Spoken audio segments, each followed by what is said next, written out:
It's The Log. I'm Charles Purcell. Feeling a little Friday today. Just a little punchy. A little happy that it's Friday. You know, I was thinking the show used to be The Log. If you've been listening since the beginning, it's gone through a few phases. And especially this last phase now since we've become a daily show. And just a reminder, this Friday show is going out to all the platforms. If you want to listen to the Monday through Thursday shows, go to the website charlespurcell.com. But if you were to listen to the archives, which I can't imagine anyone would do, you find that the show is often kind of silly and weird. We were talking about absurdism yesterday. We have a little bit of absurdist quality sometimes. Chuck and Chucky, that's Uncle Chuck and Chucky Bucky were regular features on the show. And there was a lot more music and background beds and sound and clips. But then the pandemic happened and we went to the daily format. And now it's just me being kind of a left-wing Rush. You know, I don't know. It's just I try to say things that are important. I don't want to waste your time. But I've noticed the show has sort of changed. And you don't notice things as they change slowly, right? You got to go back and think about it. So, I don't know. That's just on my mind. I don't know if I'm going to do anything about it. Actually, well, you know, that's a lie. Because I think it was on my mind because for today's show, I did have several kind of audio and songs and things. I don't know. We'll see what happens. Speaking of which, you want to check out this weekend's Charles Purcell Presents. We're going to post that later today, Friday, May 1st. Happy May Day. And it's just simply a collection of coronavirus parody songs. I looked for the 10 best. That's another lie. I just Googled 10 best and somebody else chose them. I just went to a site, 10 best coronavirus parody songs. But they're good. I mean, I listen to them. It's a nice variety. We talked about parody songs the other day. I think I referred to them as the Black Velvet Elvis paintings of the music world. The parody song. But, you know, these aren't bad. These are the better ones. So check out Charles Purcell Presents this weekend. Again, go to the website for that. If you're listening to our flagship station, River West Radio, that's Saturdays at 11 a.m., 11 p.m. Oh, well, what shall I tell you today? Mike Pence is wearing a mask at last sighting. Yeah, yeah, he got the message. And he's all over the news because he toured let's see, what did he tour? Ventilator production plant. General Motors has got up and running. And damned if he's not wearing a mask. I'm looking at the picture right now. Although the picture shows him alone with a woman. Well, no, there's some men in the background keeping a close eye. Vice President Mike Pence tours the General Motors Ventec ventilator production plant with GM CEO and Chairman Mary Barra in Kokomo. Down in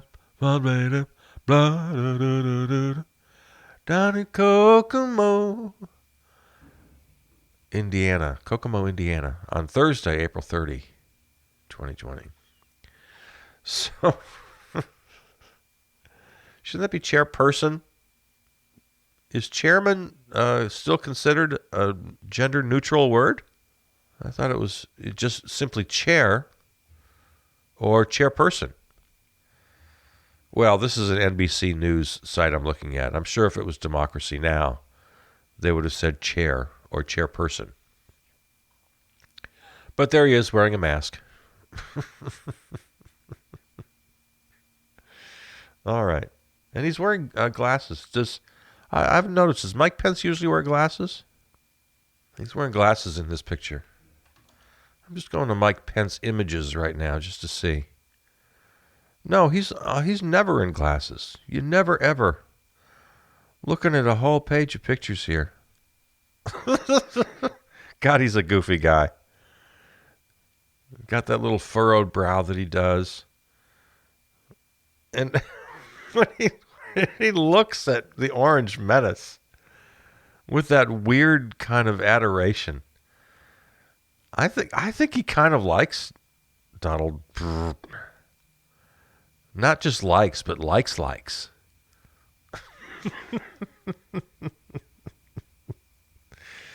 Yeah. Let's see. No, he never wears glasses. Oh, there must be safety glasses. That's it. That's probably it. All right. I think Mike Pence has put on a little pandemic weight as well. Not looking too trim there, Mike. Who am I to talk? Oh, man. Well, of course, we've spoken about Joe Biden and the Tara Reade allegations, and now it's all hitting the fan. When we first brought it up a few weeks ago, nobody was talking about it. I mean, nobody. Democracy Now!, who we love, they were kind of our impetus for bringing it up because they had been talking about it, and they interviewed Tara Reade, and that interview now is clips of that are being played everywhere because starting yesterday, I'm never quite sure how and when these things happen, but when they do, they fall right off the cliff. So now it is the story of the day. All of a sudden, whoop, here we go. Joe Biden, sexual assault allegations made by Tara Reade, 1993, really, really bad allegations. I mean, this is serious stuff. This is not just sniffing your hair. This is bad stuff. And it's, well, why am I telling you now? Now everybody knows this because it is everywhere. So for that reason, we're not going to talk about it today. We'll let everybody else talk about it. We'll let everybody else pull their hair out. We've brought it up a few times here. But this morning, he appeared on Morning Joe. Apparently that's some sort of program on your televisions. On MSNBC, the Rachel Maddow Network. They should just call it that, the Rachel Maddow Network. Although Chris Hayes got some attention the last few days too because, well, there we go, back to Joe Biden. He actually covered the story. He talked about it. And, oh my God, people went crazy. Hashtag fire. What's his name again? What did I say? Is it Chris Hayes? I get all these guys mixed up. Yeah, Chris Hayes. He hosts a program over there on the MSNBC. But, yeah, oh my God, people went crazy. Fire him. Hashtag fire Chris Hayes. I have a very bad short-term memory. I had to go look again. So, right. Okay, this morning, Morning Joe. Everybody doing it today, so we won't. We've said enough for now. We'll let everybody else go wild, and they will. And it's Friday, so that means they will for the weekend, and it'll be fodder for the Sunday shows. You know how the world works. So we won't talk about that today. Let's just spend the day talking about things we're not going to talk about. We're not going to talk about Mike Pence and his face mask or lack of. We're not going to talk about Joe Biden. We're not going to talk about local shop owners who are excited to hear Mayfair Mall now offering curbside pickup. So, yeah, we won't talk about how life shouldn't just be about buying and selling things to each other. That's not the meaning of life, the central focus of life. I understand that people want quote unquote normal and they want to be out with each other. But it's taken on this whole, we can't escape it. No matter what befalls us, we can't escape this idea that our main responsibility on this earth is to buy things from other people and to sell things to other people. We can't get past that. You know, so many people when this started and continue. And I totally understand. I'm not criticizing this. Talk about how well they want to support local businesses and especially restaurants, and encouraging everybody to do the curbside, do the takeout. They're still open for takeout. So we got to support these businesses. Yes, of course I agree. Of course I do. Of course I do. But along with that, there's this underlying sort of confirmation, just cementing the idea that we support each other by buying each other's crap. We're never going to get past this thing where we have to be exchanging green to be living at all, to have any kind of a relationship with other people. They always have to have this exchange of money. It's so disheartening. It's so disappointing to me that just remains right at the center of how we think about life, how we relate to each other. The whole lockdown, stay-at-home thing has been so weird for me because my life hasn't changed too much. I was kind of a hermit before. I liked being on my own, and I like my house, and I like the studio I've got set up here. I really enjoy it, and I've always been kind of a homebody and close to a hermit. I don't go out that much. Never made a whole lot of money, never cared to, never spent a whole lot of money, never cared to. I wasn't that kind of a person. So I was never that. I was never that guy. So I guess all this time I've been a really bad citizen. Am I a bad citizen because I don't spend all of my money and I don't make more money? I guess a good citizen is a person who makes a lot of money and spends a lot of money. Keep it circulating. This is a universal good. Everyone agrees. Man, I just feel very alone right now. Everybody of all stripes, conservative, liberal, doesn't matter. Everybody seems to think the greatest thing you can do is to spend money. The greatest thing you can do is to buy things. The greatest thing you can do is to sell things to other people. It's how the world turns.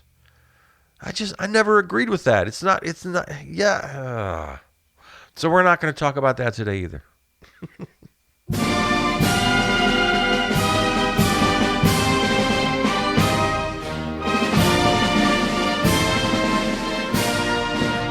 Oh, happy May Day. Happy May Day. It's May 1st. International Workers' Day. Workers of the world unite.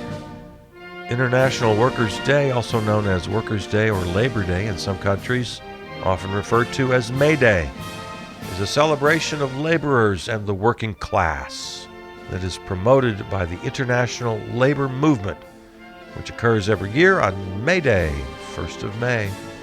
Which of course is an ancient European spring festival. The date was chosen by a pan-national organization of socialist and communist political parties to commemorate the Haymarket Affair, which occurred in Chicago on May 4th, 1886. I'm just reading from Wikipedia, my most trusted source. Anyway, happy International Workers' Day. Whenever I complain about money, I'm not complaining about work. I honor work. I think working is wonderful. Being in service to others is wonderful.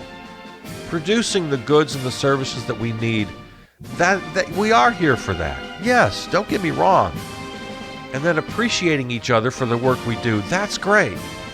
But we can do all that without money being in the middle, and with every transaction, 90% of that money being siphoned right out, just sucked right up by the people who run things and by the money guys. No, I absolutely honor work and labor. I think it's wonderful that we're able to produce for each other. That's great. That's great. No, it's the money thing that's got me crazy. And it is International Workers' Day. It's May Day. And on this day, Amazon, Whole Foods, Instacart workers organized a historic mass strike. Reading here from Vice.com. On May 1st, frontline workers at some of the biggest corporations in the country will lead a mass strike action, asking customers to boycott Amazon, Instacart, Whole Foods, and Target. All right, I'm going to repeat that. Okay, they're asking us to boycott Amazon, Instacart, Whole Foods, and Target. A series of work stoppages, sickouts, and protests in recent weeks will culminate on Friday, May 1st, in a historic strike organized by frontline workers at some of the country's largest corporations.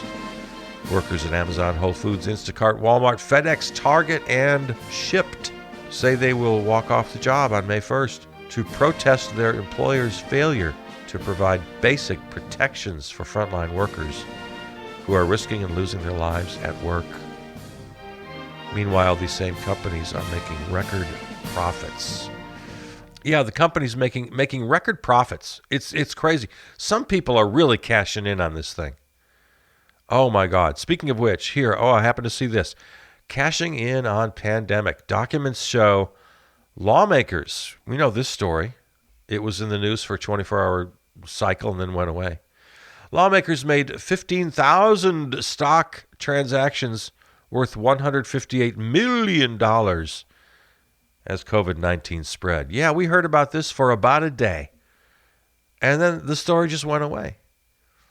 But there's apparently a new analysis. Let's see, what am I reading here? commondreams.org.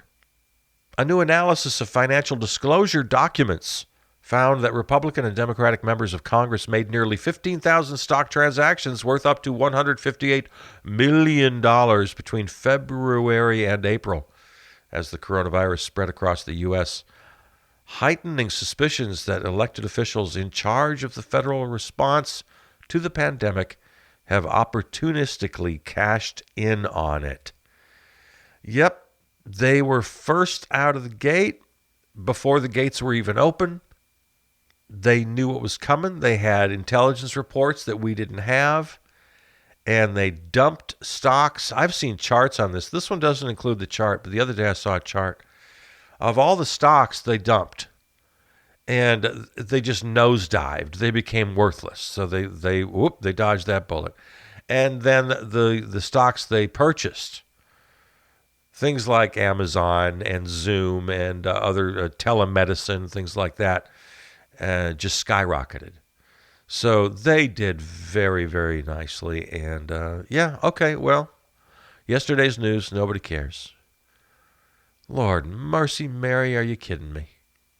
And it wasn't just members of Congress with inside information. Get this. All right, we always hear at the end of the month, how did the Dow do, right? That's always a story. Dow notches, okay, brace yourself. Best month in 33 years. Yeah. Now, of course, there was a big drop in March, so you got to have a comeback, and that's part of the story. I understand that, but still, are you kidding me? This month's sharp gains have been driven by hopes for an earlier reopening of the economy than expected and a potential coronavirus treatment. The major averages notched their best monthly performance in decades. The S&P 500 posted its third largest monthly gain since World War II, surging 12.7% in April. It was also its biggest one-month gain since 1987. The Dow had its fourth largest post-war monthly rally with an 11.1% gain. The Dow also had its best month in 33 years. The Nasdaq surged 15.5% in April, its biggest monthly gain since June 2000. So, yeah, okay. So rich people in the month of April, in the merry, merry month of April, gained from, from 11 to 15.5%. Some of them got 15.5% richer. Well, isn't that great news for them? The investor class, getting it done. And that's not even to mention the trillions and trillions of dollars that were dumped on their heads like a money shower by the Agent Orange and Mitch McConnell crowd with very little, if any, oversight. Oh, man. We live in this world, don't we? Yes, we do. But it's Friday, and I'm not going to talk about any of these things today. I'm just going to enjoy this sort of thank God it's Friday feeling I'm having and look forward to the weekend. I haven't seen what's going on except this one. Shakespeare's Globe is streaming Romeo and Juliet for free. It's happening right now and happening, I think, pretty much through the weekend at least. Yeah, I think through the weekend you can still see this. So right from the Globe Theater there in merry old England in this merry old month of May, Shakespeare's Globe is streaming Romeo and Juliet for free. Let's give you the website here. It's Shakespeare's Globe's YouTube channel. Okay, that's easy. Just go to the YouTube channel. Okay, good. Well, let's do that. Romeo, Romeo, wherefore art thou, Romeo? Here I am, right over here. Juliet. Oh, Juliet is... I'm the sun and Juliet is the west, or something like that. Well, speaking of the weekend, I mentioned already Charles Purcell Presents. We're going to be giving you coronavirus parody songs. And I know that sounds bad, but it's not. They're pretty good. I picked out good ones. Yeah, we've been on Charles Purcell Presents. We've been presenting Neo Radio, the old show from the 90s that we did that featured original music and sound sculpture and radio theater and spoken word stuff. A lot of fun. And we've been sort of pitching that we'd like to do a reboot, but we haven't had much of a response. But we did get this song sent to us from Gary Grass. Grass is greener. Touch your face. Don't touch your face. Don't touch your face. Or we're all gonna die. You may not even realize how many times you touch your eyes, brush your cheek, scratch your nose, but the virus knows. Don't touch your face. Don't touch your face. Don't touch your face. We're all gonna die. Don't touch your face. Don't touch your face. Don't touch your face. Don't touch your face. Don't touch your face.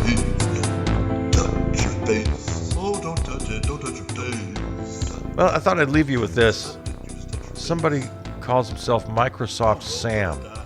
I'll just read you what he wrote here. Corporate COVID-19 response videos are very eerily similar. Cue somber piano music. When a company or brand releases a coronavirus response ad, they might tell you that we're living in uncertain times, but that we're here for you. They may say their top priority is people and families by bringing their services to the comfort and safety of your home. And don't forget, we're all in this together. What's the deal? In reality, many companies have found themselves short on cash almost overnight. They needed to get a message out, and quick. They asked their teams to throw something together. Since they can't film a new ad because of social distancing, they compiled old stock B-roll footage and found the most inoffensive royalty-free piano track they could find. This combined with a decade of marketing trends dictated by focus groups and designed by committee, released a tsunami of derivative cliche ads, all within a week of one another. It's not a conspiracy, but perhaps a sign that it's time for something new. So I'll just play you some of this, and there's some captions I'll read to you as they come up.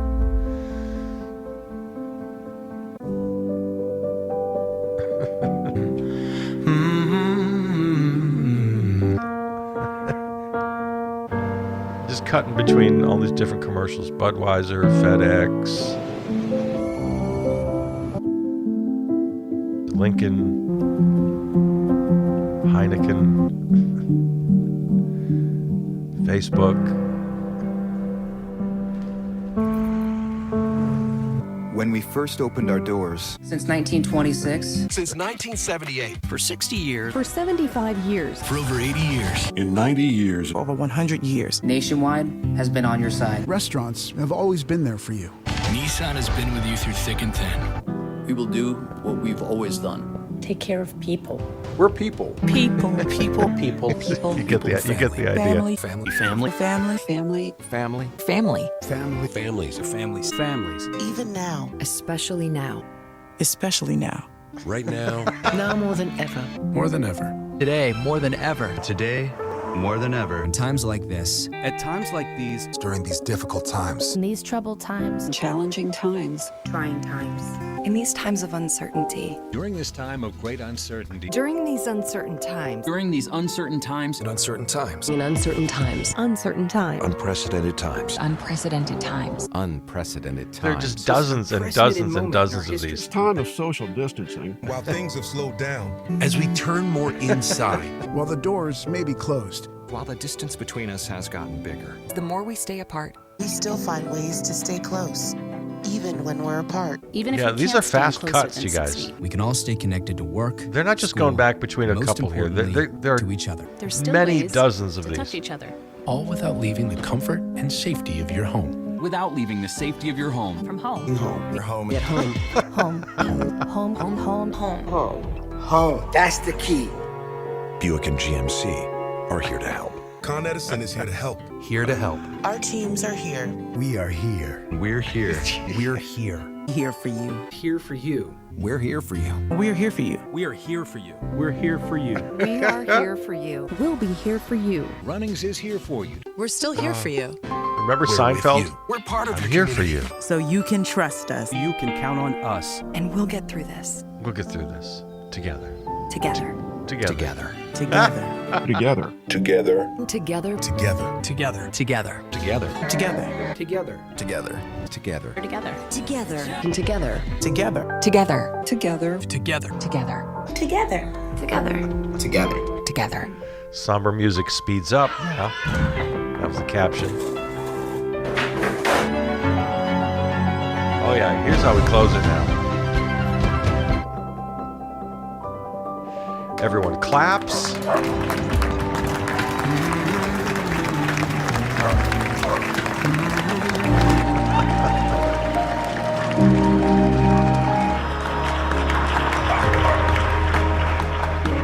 MasterCard.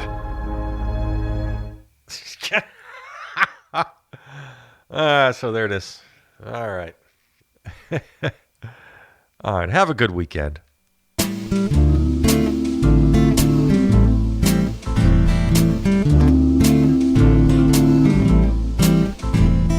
This episode of The Log is available right now wherever you find your podcasts, including Apple Podcasts, iHeart, YouTube, and the podcast source. Enter Charles Burcell Presents in the search window. Or best yet, go to charlesburcell.com. There you'll find this and all the other series in the podcast family. Follow, comment, and contact me on Facebook and Twitter. Thanks to our flagship terrestrial station, River West Radio, riverwestradio.com. Theme music composed and performed by Peter Donalds. From the New Arts and Media Studios in Milwaukee, I'm Charles Burcell.